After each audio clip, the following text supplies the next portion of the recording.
Hello বন্ধুরা, আশা করি সকালে ভালো আছেন। প্রত্যেকের দিনেই সকালবেলা উঠে চিন্তা হয় আজকে ব্রেকফাস্টে কী বানাবো। আজকে মুড়ি দিয়ে অসম্ভব টেস্টি একটা নরম তুলতুলে ব্রেকফাস্ট বানিয়ে ফেলেছি। আমি একটা বোলের ভেতর 2 বাটি মুড়ি নিয়ে নিয়েছি, আর হাফ বাটি পরিমাণ দই নিয়ে নিয়েছি, আর বাটি ধুয়ে 1/4 বাটি মতন জলও নিয়ে নিলাম। এবার দইটাকে মুড়ির সাথে খুব ভালো করে মিশিয়ে নিচ্ছি। মুড়িটা অনেকটাই নরম হয়ে যাবে দইয়ের সাথে মিশে গেলে পরে। খুবই টেস্টি আর হেলদি রেসিপি আজকে তৈরি হতে চলেছে। এটা বানাতে 10 মিনিটের বেশি টাইম লাগবে না। ভীষণই হেলদি, সামান্য একটু তেল দিয়েই কিন্তু এই রেসিপিটা তৈরি হয়ে যাবে। আজকাল তো সবাই অয়েল ফ্রি আর প্রোটিনযুক্ত ব্রেকফাস্টই পছন্দ করেন, তাই এই ব্রেকফাস্টটা একেবারে পারফেক্ট হবে সবার জন্যে। খুব ভালো করে মাখিয়ে নিলাম দইয়ের সাথে মুড়িটাকে। এবার একটা মিক্সার গ্রাইন্ডার নিয়ে নিয়েছি। এবার আমি মিক্সার গ্রাইন্ডারের ভেতরে এই দই মাখানো মুড়িটা দিয়ে দেব। পুরোটাই একসাথে হয়ে যাবে। পুরো মুড়িটাই আমি মিক্সার গ্রাইন্ডারের ভেতর দিয়ে দিলাম। রেসিপিটি যদি ভালো লাগে বন্ধুরা, তাহলে লাইক শেয়ার কমেন্ট করতে কিন্তু ভুলবেন না। এবারে আমি এর ভেতরে দিয়ে দিচ্ছি কতগুলো ভাজা বাদাম। বাদাম আগে থেকে ভেজে রেখেছিলাম, ড্রাই রোস্ট করে রেখেছিলাম, দিয়ে দিলাম। 2খানা কাঁচা লঙ্কাও দিয়ে দিলাম। বাচ্চাদের জন্য বানালে লঙ্কাটা একটু বুঝে শুনে দেবেন। এবারে আমি এর ভেতরে দিয়ে দিচ্ছি 1 টেবিল চামচ লবণ, আর এর ভেতরে 1 টেবিল চামচ মতো চিনিও দিয়ে দিলাম। দারুণ টেস্টি হবে। তাও বলছি, যদি অপছন্দ হয় চিনিটা বাদ দিয়ে দেবেন। গ্রাইন্ড করে নিয়েছি। গ্রাইন্ডটা খুব একটা ভালো হয়নি, আর একটু জল দিয়ে দিচ্ছি, তাহলে একটু স্মুথভাবে গ্রাইন্ডটা হয়ে যাবে। আরও 1/4 বাটি মতো জল দিয়ে দিয়েছিলাম। দেখুন, এবার কিন্তু খুব সুন্দরভাবে গ্রাইন্ডটা হয়ে গেছে। একটু চেক করে নেবেন। দেখুন, খুব সুন্দরভাবে গ্রাইন্ডটা হয়ে গেছে। ঘরে থাকা মুড়ি দিয়ে যে এত সুন্দর একটা টেস্টি রেসিপি তৈরি হতে পারে, আপনারা ভাবতেও পারবেন না।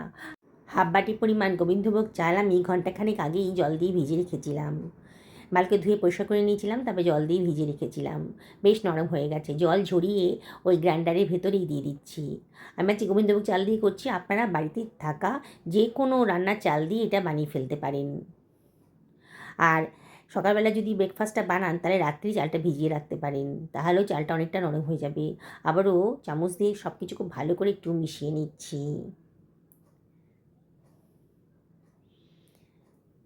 যেসব বন্ধুরা নতুন আজকে আমার চ্যানেলে, তাদেরকে আমি রিকোয়েস্ট করবো আমার চ্যানেলটা সাবস্ক্রাইব করার জন্যে।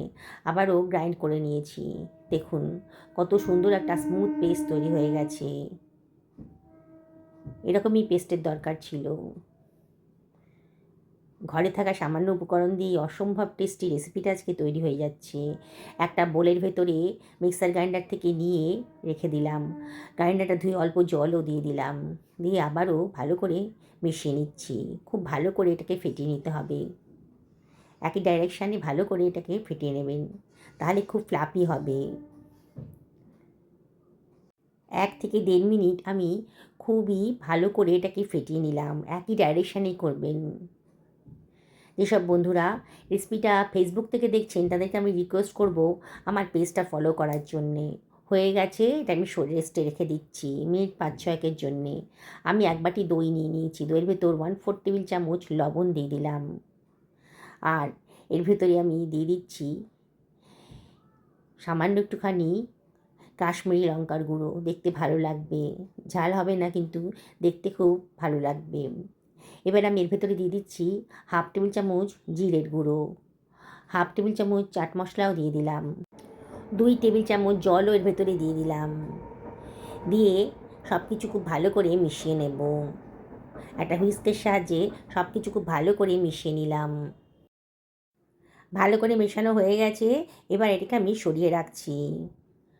আমার চালের আর মুড়ির ব্যাটারটাও কিন্তু বেশ স্মুথ হয়ে গেছে। মিনিট 5-6 রেস্টে ছিল। আবারও একটু ভালো করে ফেটিয়ে নিচ্ছি। দেখুন কতটা ফ্লাপি হয়ে গেছে। এবারে আমি এর ভেতরে দিয়ে দিচ্ছি হাফ টেবিল চামচ চিলি ফ্লেক্স। দেখতে ভালো লাগবে। দেখতে ভালো লাগলে খাবার রুচি বেড়ে ওঠে। এর ভেতরে দিয়ে দিচ্ছি হাফ টেবিল চামচ খাবার সোডা। আর এই খাবার সোডাটাকে অ্যাক্টিভ করার জন্যে সামান্য একটু জলও এর ভেতরে দিয়ে দিচ্ছি। আবারও সব কিছু খুব ভালো করে মিশিয়ে নিলাম। দেখুন ব্যাটারটা কতটা ফ্লাপি হয়ে গেছে। আর বেশিক্ষণ ওয়েট করা যাবে না, এবার চটপট ভেজে ফেলতে হবে। আমি একটা ফ্রাইং তাওয়া গ্যাসের ওভেনে বসিয়ে দিয়েছি। তাওয়াটা যেন বেশ গরম হয়ে গেছে। সামান্য 1 ফোঁটা তেল আমি তাওয়ার ভেতর দিয়ে দিচ্ছি। দিয়ে ভালো করে এটাকে ব্রাশ করে নিলাম। বললাম তো খুবই অল্প তেলেই আজকে এই রেসিপিটা তৈরি হয়ে যাবে। ব্যাটারটাকে আবারও ভালো করে একটু ঘেঁটে নিচ্ছি। নিয়ে হাতায় করে খানিকটা ব্যাটার আমি গরম তাওয়াতে দিয়ে দিলাম। দিয়ে একটু ছড়িয়ে দিচ্ছি। এবার ঢাকা দিয়ে মিনিটখানেক মিডিয়াম টু লো ফ্লেমে রান্না করে নেব। ওপরের পোর্শনটা কি শুকিয়ে গেছে, বোঝাই যাচ্ছে। আবারও সামান্য একটু অয়েল ব্রাশ করে দিচ্ছি। খুব সামান্য অয়েলই দিতে হবে। ওপরটা বেশ শুকনো শুকনো হয়ে গেছে। এবার একটা স্প্যাচুলার সাহায্যে এটাকে আমি উল্টে দেব। দেখছেন তো বন্ধুরা, কত টেস্টি আর হেলদি রেসিপি সামান্য একটু তেলেই তৈরি হয়ে গেল। এবার এটাকে আমি উল্টে দিয়েছি। দেখুন নিচের পোর্শনটা কিন্তু সুন্দর করে ভাজা হয়ে গেছে। আবার একটু চেপে চেপে ধরবো, ভালো করে ভেজে নেব। খুবই নরম তুলতুল করছে। বাড়ির বয়স্ক যদি কেউ থাকেন তাহলে কিন্তু এই রেসিপিটা তাদের পক্ষে একেবারেই পারফেক্ট। হয়ে গেছে, এটা সরিয়ে রাখলাম। আবারও তাওয়ার ভিতর একটুখানি অয়েল ব্রাশ করে দিচ্ছি। বলতে গেলে এটা অয়েল ফ্রি রান্নাই কিন্তু আজকে তৈরি হয়ে গেল। আবারও হাতায় করে খানিকটা ব্যাটার আমি এর ভেতরে দিয়ে দিচ্ছি। রেসিপিটা ভালো লাগলে পরে অবশ্যই কমেন্ট করে জানাবেন যে আপনাদের কীরকম লাগলো। চালটা যদি রাত্রে ভিজিয়ে রাখেন তাহলে এই রেসিপিটা সকালবেলা বানাতে আপনাদের 10 মিনিটের বেশি টাইম লাগবে না। আবারও ঢাকা দিয়ে এটাকে আমি রান্না করে নিচ্ছি। এইভাবে সমস্ত ব্রেকফাস্টগুলোই আমি রান্না করে নেব। মুড়ি দিয়ে যে এমন সুন্দর একটা রেসিপি তৈরি হতে পারে আপনারা ভাবতেও পারবেন না। আমি 1/4 টেবিল চামচ মতন তেল ওপরে দিয়ে দিলাম। এভাবেও করতে পারেন। যারা ডায়েট করছেন তারা কিন্তু এই রেসিপিটা সকালবেলা জলখাবারে কিংবা রাতের ডিনারে কিন্তু খেতে পারবেন। একেবারে অয়েল ফ্রি, ভীষণই হেলদি আর টেস্টি রেসিপি, প্রোটিনযুক্ত রেসিপি আজকে তৈরি করে ফেললাম। এইভাবেই সমস্ত প্যানকেকই বলুন কি পরোটাই বলুন তৈরি হয়ে গেল। এগুলোকে আমি একটা সার্ভিং প্লেটে সার্ভ করে দিচ্ছি। কতটা লোভনীয় হয়েছে, কি বানাতে ইচ্ছে করছে তো। বাড়িতে তো মুড়ি প্রত্যেকেরই থাকে, তাই মুড়ি চানাচুর দিয়ে না মেখে একদিন এরম করে রেসিপিটা বানিয়ে নিন। কেউ তো বিশ্বাসই করতে পারবে না যে সামান্য মুড়ি দিয়ে এত সুন্দর একটা রেসিপি তৈরি হতে পারে। সবাই অবাক হয়ে যাবে, আপনাকে জিজ্ঞেস করবে যে কীভাবে বানিয়েছেন। এটা খাওয়ার জন্য কোনো তরকারিরই প্রয়োজন হয় না। তবে আজকে দেখলেন তো আমি একটু রায়তা বানিয়ে নিয়েছি, দইয়ের রায়তা, খেতে খুব ভালো লাগবে। হাজব্যান্ডের লাঞ্চ বক্সেও এই রেসিপিটা আপনারা দিয়ে দিতে পারেন। দারুণই টেস্টি। রাত্রে রোজ রুটি তরকারি খেতে ইচ্ছা না করলে এই রেসিপিটা বানিয়ে নিতে পারেন।